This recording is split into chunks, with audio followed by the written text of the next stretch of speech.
Olá, galera do YouTube, muito boa tarde, boa noite, bom dia, dependendo do horário que assistir a esse vídeo.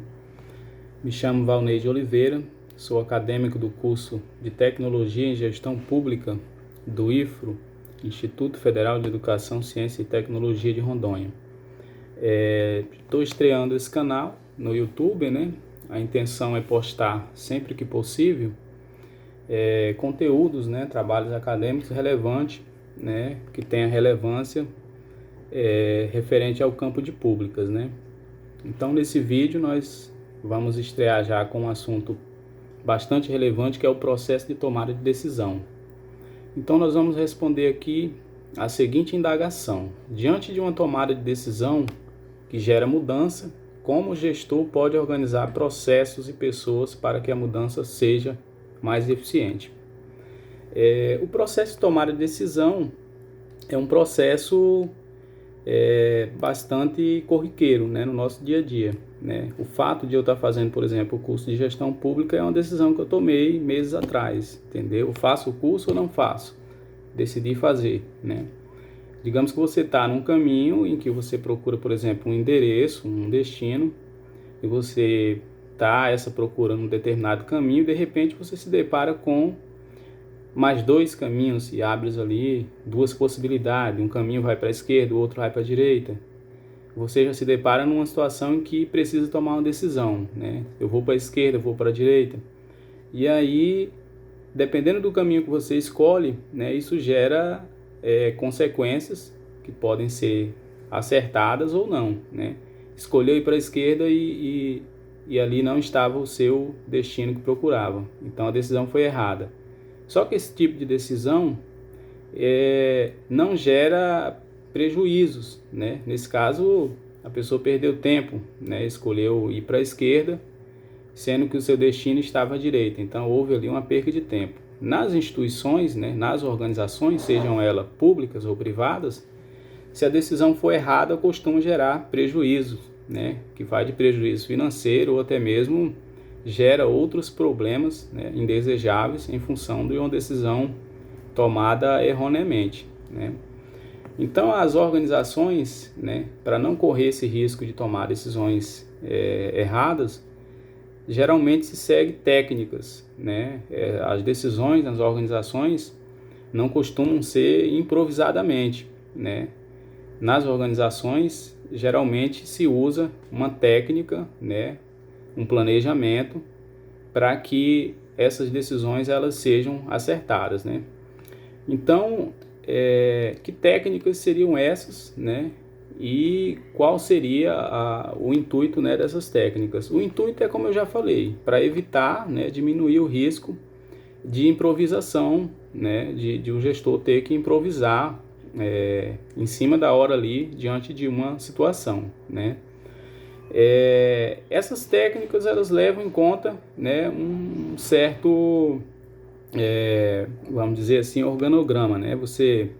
Primeiro nós podemos citar a detecção do problema, né?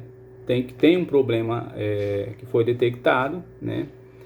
E a partir daí se elabora um diagnóstico, né, que é o ideal, diagnosticar o problema, quais foram as causas desse problema, o que veio a causar, né, quais foram os fatores que contribuíram para isso, né, que consequências isso tem e deve ter no futuro, né. Então essa é a parte do diagnóstico do problema. Depois vem as alternativas, né.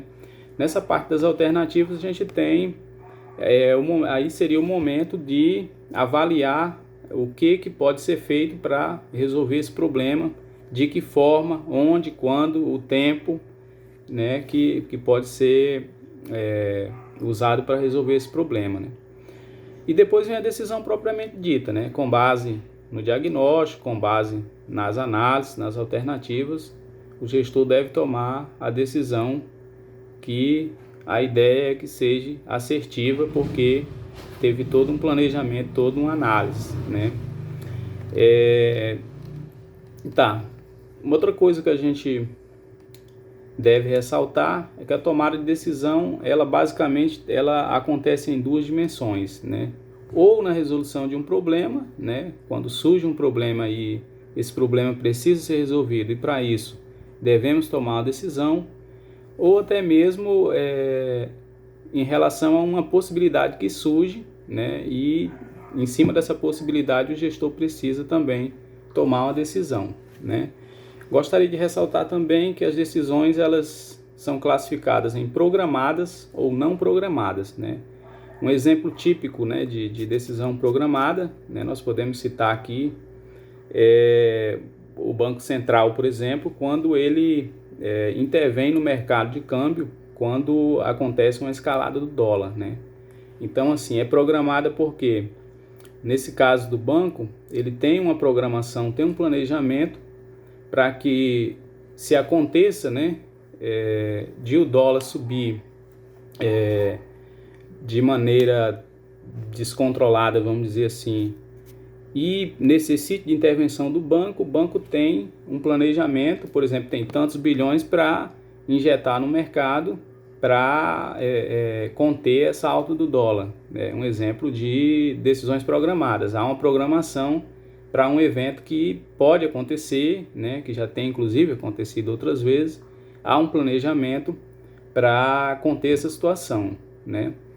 Uma decisão não programadas, né, que a gente pode citar aqui, por exemplo, também voltada para instituições públicas, né? Vamos citar aqui, por exemplo, o Ministério da Economia, diante da situação de pandemia, né, que a gente vive, foi concedido um auxílio emergencial. Então, assim, era algo que não estava programado e que o Ministério da Economia teve que decidir, né? E foi tudo muito rápido.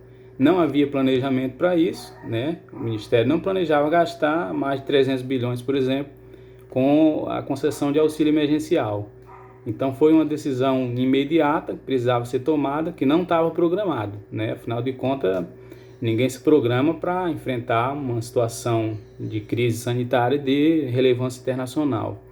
Então ela segue a processo de tomada de decisão, segue basicamente essas duas situações, ou programada ou não programadas.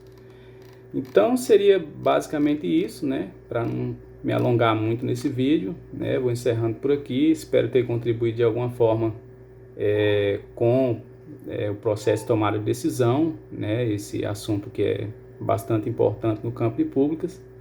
Eu fico por aqui, até a próxima. Muito obrigado.